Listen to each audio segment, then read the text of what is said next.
Season 8, Episode 7, Horseplay. These two episodes in a row we're going to review Horseplay and The Parent Map were better written. Much better written than the previous couple.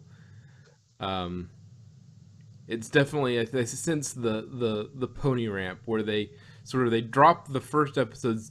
The opener's good. You get a couple of episodes. It wasn't good. The Well, opener usually sucked. good. It's usually good. The pattern is it's usually good, and then I don't remember what the. I guess it wasn't very good because I don't remember what the freaking opener was. Oh yeah, it was the school thing. It was the wasn't- school. Yeah, it wasn't. Yeah, that's what you said. Yeah, it was okay, but it wasn't. Yeah, it wasn't up to, the first appearance of Discord levels. But generally, what they do is they go really hard on the opener, and then they'll send out a couple of episodes, kind of meh episodes, and then they'll start to ramp into the good episodes. And these two episodes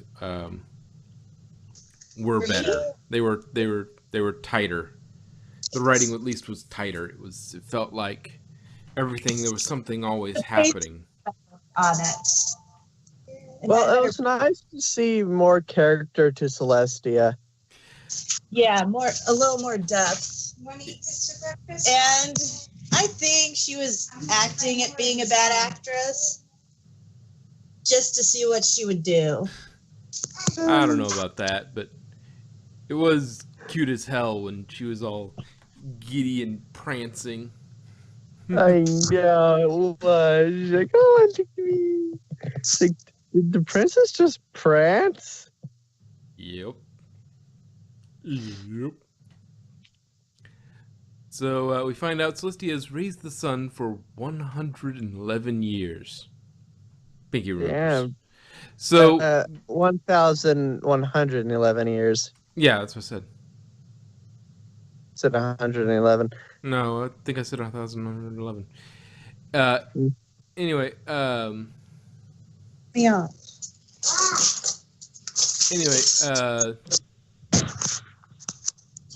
Matriarch, your camera's on.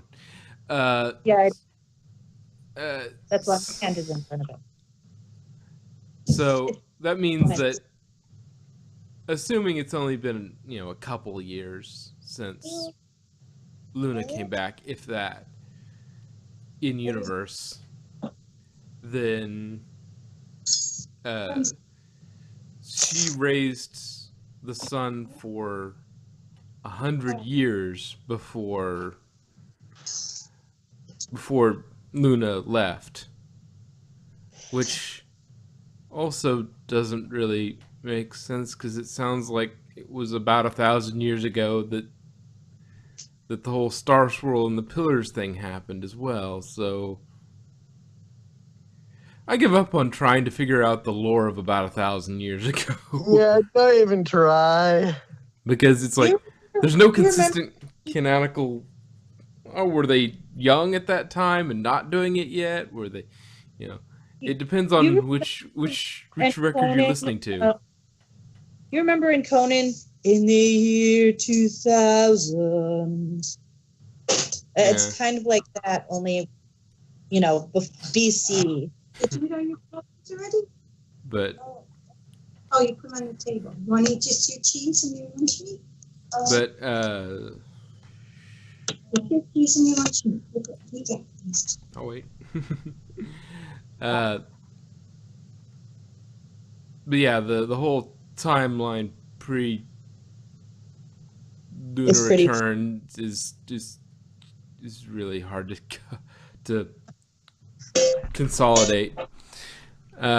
So we find out Celestia loved plays, but was too busy with her magic lessons to join in. To which Twilight invites Celestia to be the star of the show. Celestia is concerned about having no acting experience, which I suppose, I guess this does lead some credence to your theory that she was faking it, faking being bad. But you'd think with, as much as she does public speaking and has done that for millennia, that a lot of the same skills pop up. I mean, there's other stuff to acting, but the key parts of having the right volume for the venue, having all that stuff. It's kind of like me in reverse. I can't public speak to save my life, but when it comes to theater acting, I can do it pretty well. Oh, I couldn't remember my lines for anything, but throw me an improv, and I did pretty well. Let's see. I'm a voice actor. My lines are right in front of me. Yeah, that's another reason I enjoy voice acting, is because I don't have to. Same. Yes, and I can be completely ugly. It doesn't matter. Mm-hmm. Yeah, just like Madrox. Why, thank you. So Twilight returns to the stage prep with the answer that they're going to get to do it, and Celestia is going to be in there. I think at this point we get Rainbow Dash taking off to go, which is a nice. It's a nice sort of almost brick joke sort of thing. It's an arc. It's something that's going to come back down later and hit really hard, which was a nice little thing to do for the writers. I have to admit, in 10 seconds flat. I was kind of thinking that Pinkie Pie would be the one to tell every pony. Well, she's got to work on she's got to work on her confetti. True. She's got to upgrade her confetti game.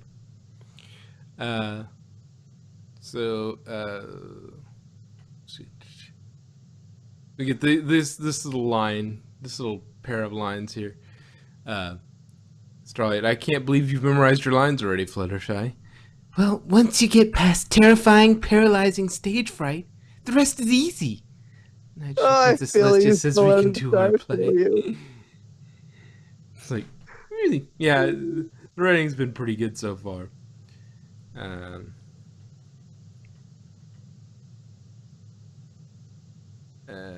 So Rarity's you were going to touch on this episode. What? If for no other reason than Applejack was right. Yay, best background pony. Applejack is always right. It's just a matter of everybody else figuring out that she is. Playing this episode. Yes, Applejack's not always right. Granny's gone wild. Bam. She was just being overprotective. It's not wrong. It's just going a bit far. Right? It's not wrong. She was just preparing. She was preparing for a Rainbow Dash, taking it easy, and so she just overdid it. So that when Rainbow Dash actually did it, she didn't expect her to actually go that far. So she was prepared. You defend that background pony with your life, don't you? She's not a background pony. She is Team Mom. She's a background pony with speaking roles. Quiet, you. So are Lyra and Bon Bon. Quiet, you. Anyway, because we get, Rarity's got to get her, now she's got to do everything in silk. She's got to take everything to the next level. Pinkie Pie is, we find out she's upgraded from her party cannon to Big Bertha. Yeah. Some of the stereotypic person that owns you in jail.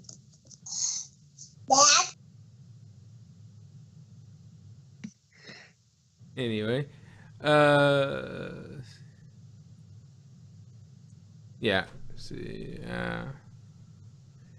Twitch Best Pony comes back with a nice thing here. It's, why in tarnation y'all getting so starstruck? We met Princess Celestia before, plenty of times. And this is at least they went ahead and addressed this. It's like, Starlight, those were formal things, galas, world saving. This is different. Imagine doing sweaty warm-ups with a princess, blowing your nose in front of a princess, sitting around just talking with a princess. Twitch tries. I'm a princess. You talk to me. Yeah, but you're not a princess. Princess. That's just savage. Just cruel. Like, oh, thanks. I feel so much better now. Yeah, we get more lore comes out of it. Whether this lore is accurate, we patching together an actual record of about the time Luna took off as a difficult. That information is valid via the story that was put out, the Diary of the Two Sisters. But they violated that as well because during that, weren't Luna and Celestia born alicorns? And in the Crystalling, we found out that she's like, "Oh no, we've never had a born alicorn." Yeah, because so, I mean, the thing is, they play really fast and loose with that book. Yeah. No, the thing is, Celestia and Luna were born before the creation of Equestria. I would doubt they would be that nitpicky, that specific. It's like, oh, Equestria has never seen that. You mean, okay, so pre-Equestria has? I mean, that seems really specific. I mean, it would just sound like, to me, it sounds like to me that just it hasn't happened. And yeah, it's like, I mean, in Star Trek, there's they were saying, oh, Q Junior is the first Q ever born to the Q continuum, and completely overlooking Amanda Rogers. So, I mean, they nitpick about heritage. Writers like to nitpick about heritage. Yeah, but it just seems a little off the way she said it if she didn't mean it that way. If she meant it to be, oh, I'm precisely meaning before Equestria was founded, this is that. And it's like, yeah, that seems a little off. Were they even there for the founding? Or was that before? I think that was before them. But then again, anyway, you try and make sense of the pre-Luna, pre-Nightmare Moon history of Equestria, and you're just going to give yourself a headache. Everything takes place 1,000 years ago. Even if it doesn't make any sense. Happened this year, apparently. That was the year of hell. Yeah, turns out it took 5 unicorns plus Starswirl to raise the sun. The unicorns would essentially burn out all of their magic permanently, though Celestia could do it on her own without these penalties. Like, I'm better than all of you. Celestia OP. Which, another thing, it makes me wonder why Oscillus doesn't transform in order to make herself more accurate. I mean, it's like you're a changeling. You are built for acting. You are the best at costume, simply because you can be anything you can see. But can you be yourself? Yes, you just stop transforming. Revert back to your normal self. Which makes it interesting, like, at some point, what is your own shape for a changeling? At some point, if you changed enough, would you forget what your original shape looked like? It's like... Maybe. Somebody should write a fanfic of that, or maybe they already did. I'm sure it's been written about 10,000 times by now.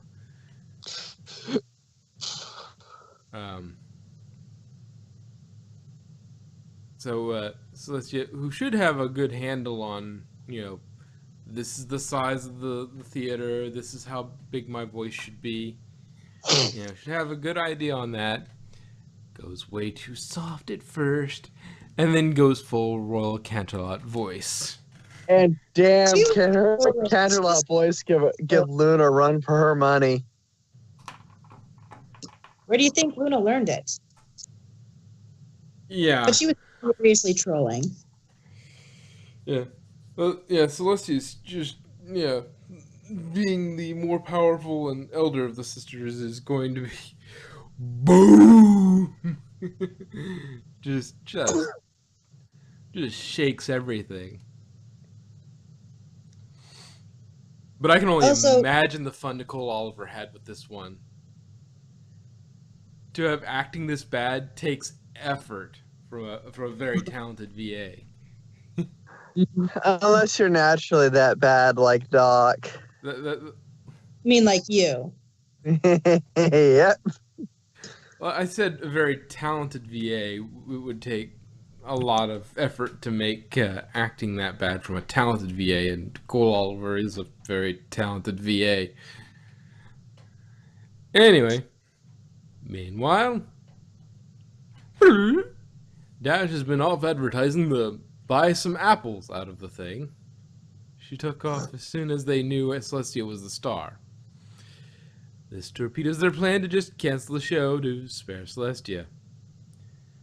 Again, Apple Horse keeps telling her to be honest with Celestia, but she won't hear it.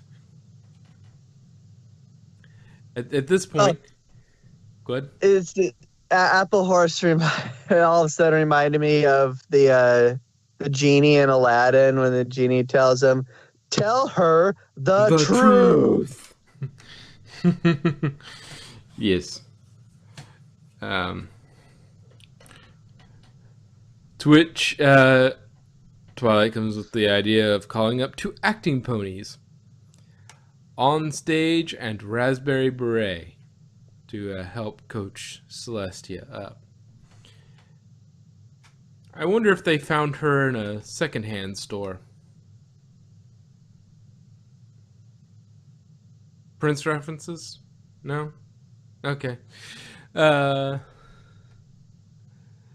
They try visualization, but Celestia apparently has zero imagination and doesn't understand the concept of pretend. Which it seems a bit much, but it's for laughs, I suppose. She was just acting like Drax. Takes everything literally. Nothing goes over my... They would make a cute couple. Fast. Like a kleptomaniac, she takes everything literally. Yep.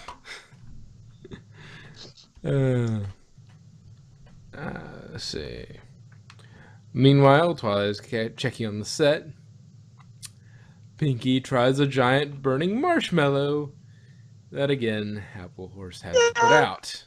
So I could see that working. For a very short period of time, and then you'd have to replace the marshmallow and put out the old marshmallow lest you catch the stage on fire. But firefighter AJ soaks Pinky and Twilight with the water, putting out the marshmallow. Your best background pony again, just save the day. And then Twilight uses magic hair dryer. Yes, apparently that is a spell. That is an interesting spell. Yeah, it even has sound effects. I wonder if that's a standard part of it, or if if Twilight weaved that the sound effect into it just because it would make her giggle. The funny thing is, you got Twilight and Glimmer, both really powerful magical ponies, yet none of them can do a reconstitution spell to the broken sun. This is true. You know, it's like you've put together other things before. This is the sort of repair spell has to be much easier than just You fuck with time, you can materialize things out of thin air, yet you can't glue something back together using magic, dude. Yeah. Anyway, Although we just avoid glue because what it's made out of. Anyway, so Celestia's acting does not improve. So we get to the night of the performance or evening. To go by the sound, they hired an entire orchestra that's tuning and warming up. Though where exactly the orchestra are, or the orchestra is a mystery. You hear them tuning up, warming up. It's like, but where's the orchestra? There's no pit. This isn't like a big enough stage thing to have an orchestra pit, but okay. Behind the stage, maybe? Maybe. But yeah, or somehow under it, and they're under it or behind it, and they just sort of In their little dungeon. they sort of magic it around to the front, speakers or something. You know, I don't know, hidden speakers or magic or something. Let's see.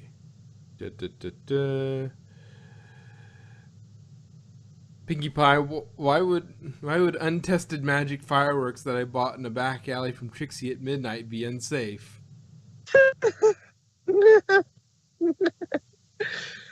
I mean, they're great and powerful fireworks. How can you say no? No. That's pretty much how you do it. At which point, Trixie don't. I love the touch at the end with Trixie's face. Yes. At which point, the stage is quite literally blowing up around her. This whole thing is just blowing up around her, quite literally. We get her exploding. I can't take it anymore. It was supposed to be a simple play, just one simple play, and then everything goes wrong. From the stage to the props, right down to the worst lead actress in Equestria. Which Celestia happened to have come back just in time to see. Of course. At this point, Celestia is mad, but not about the worst actress thing, but about the deception. Basically, tell her she should have listened to Apple Horse. Didn't Applejack tell you to just tell me the truth? Remind you to tell me the truth? A few hundred times. Yeah, it's like, yeah, listen to Apple Horse. So they have a nice talk. Celestia takes on. Put it there for a reason.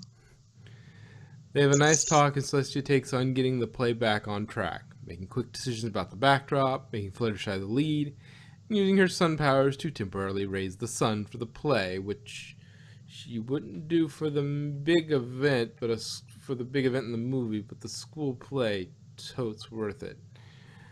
And then we get I think it's different because this is a spur of the moment thing. And also because in the movie, she was like, okay, no, I need you to raise the sun, but at this particular angle, I need it to be, and the moon at this particular angle, and this and this. And she was so like specific about it. Whereas it's just like, no, just raise the sun for like a second. A totally different thing. Anyway, we get this little exchange. Twilight. Princess Celestia, please wait, can we talk? I'm afraid I haven't much to say, Twilight. All right then, just listen. You've guided me since I was a filly. You've given me knowledge and advice and friendship. Just once, I wanted to be able to give something back to you. I know what I did was wrong. I should have told you the truth. Apple Horse. But I promised you could be in our play. I had to make it work. Nothing would make me feel worse than knowing I disappointed you. You really mean that? Of course. I look up to you more than any pony I've ever met. I hate to let you down, like I did. That's because she's taller than any other pony she's met. Yeah. There are very few ponies now shorter than Twilight. Just the princesses, basically, in Trouble Hooves. Yeah, but I mean, Celestia is the tallest pony, so of course she looks up to her more than anybody else. Yes. Wake up.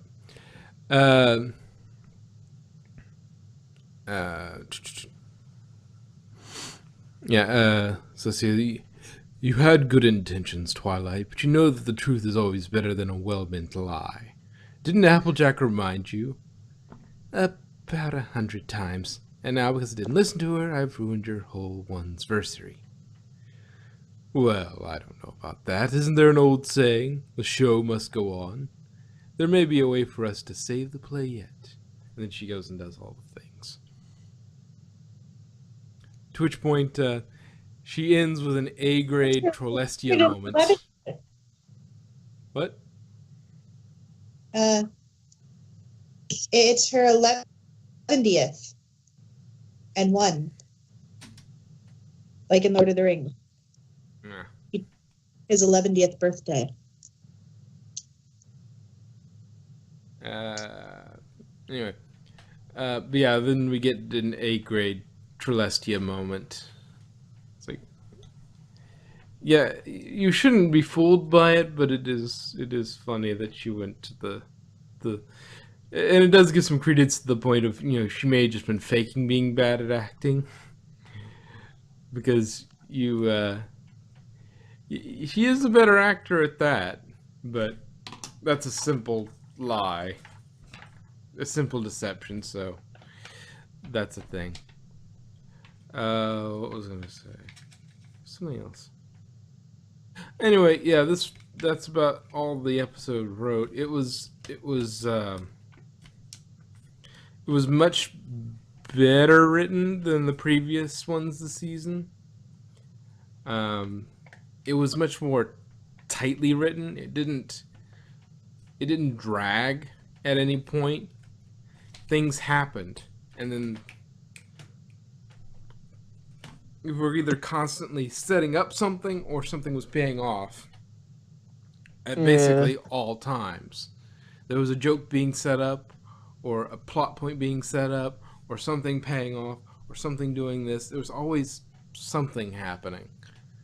So that made it felt much tighter than the previous two. Admit it, the whole reason I really like it is because it's best background pony is right. And then Twilight's like, hey, Celestia, since we're being honest, I gotta say, you're getting kind of fat. You should lay off the cake. To the moon! No, I thought I could just imagine that when Celestia rose up the sun for the play, you got like a pony sleep in his house. He just went to sleep. And he like said, "God damn, it's morning already. I'm gonna be late for work." I've done that before when I was a kid. My alarm clock read 9 o'clock, and I thought it meant 9 a.m. I'm like, fuck, I'm late for school.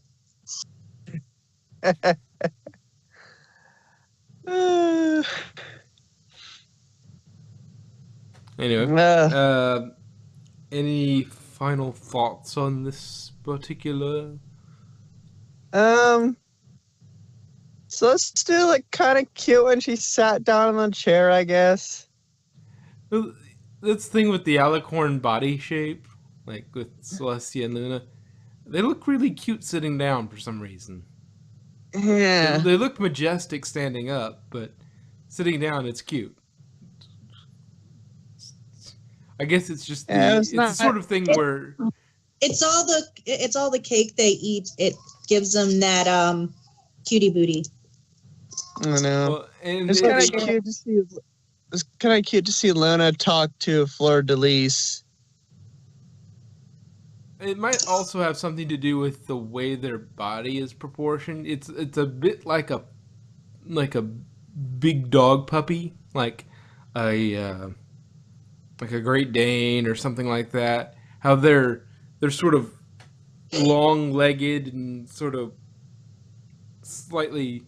They don't look quite right in terms of that. But they look not quite normal in a cute way. You just want to rub her belly. I don't want to get sent to the moon.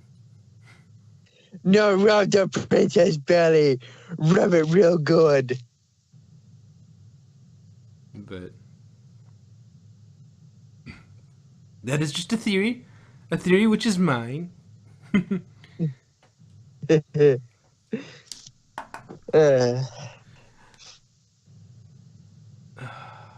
All right, let's see what else.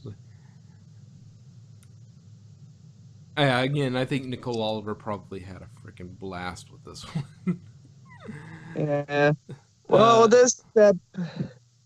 this episode, now I gotta draw Applejack as a genie. No, you don't. You can choose to.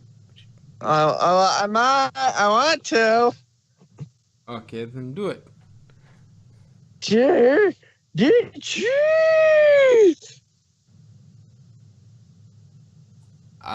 Anyway, I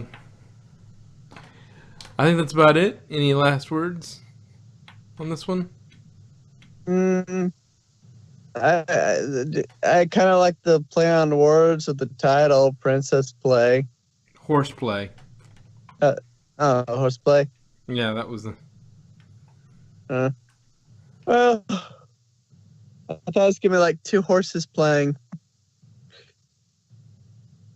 In what way?